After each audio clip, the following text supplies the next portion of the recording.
What's going on, guys? My name is Wade with TechDaily, and for this episode of Retro Reviews, we're taking a look at something pretty special. This is definitely the oldest thing I've featured so far in this series, the Apple IIe, and more specifically, this is the Apple IIe Platinum. The original Apple IIe debuted in January of 1983, and it wasn't discontinued until over 10 years later in November of 1993. So these things had quite the production lifespan, and in fact were actually the longest lived computers in Apple's history.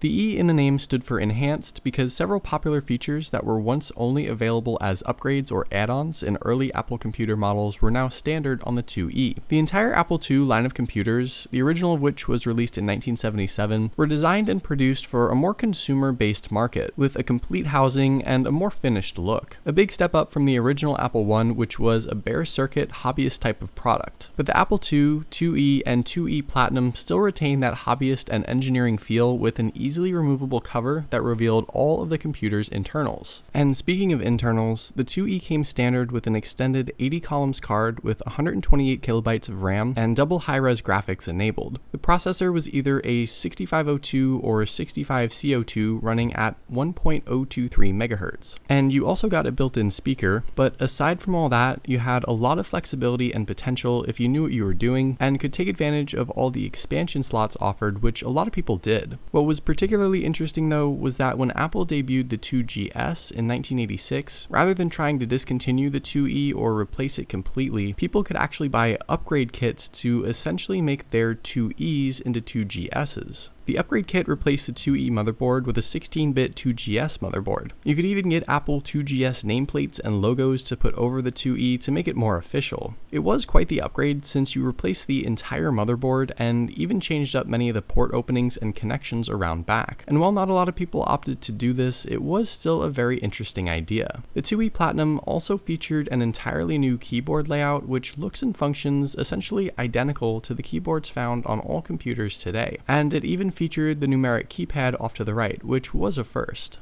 Unfortunately, I don't have the correct monitor and connectors to properly boot this Apple IIe up, which is disappointing, but just from looking around and inside it, everything looks really clean, and if I do find a working Apple II monitor for it, you know I'll be ready to fire this up. I'm just glad I got a chance to check out one of Apple's oldest and also most popular computers, especially since this one is a direct successor to the incredibly valuable Apple I that put Apple on the map and would eventually revolutionize the industry. So hopefully you guys enjoyed this episode of Retro Reviews. Let me know what you think of the Apple IIe in the comments below. Also, be sure to follow TechDaily on Twitter and subscribe to the TechDaily YouTube channel if you haven't already, and I'll see you guys later.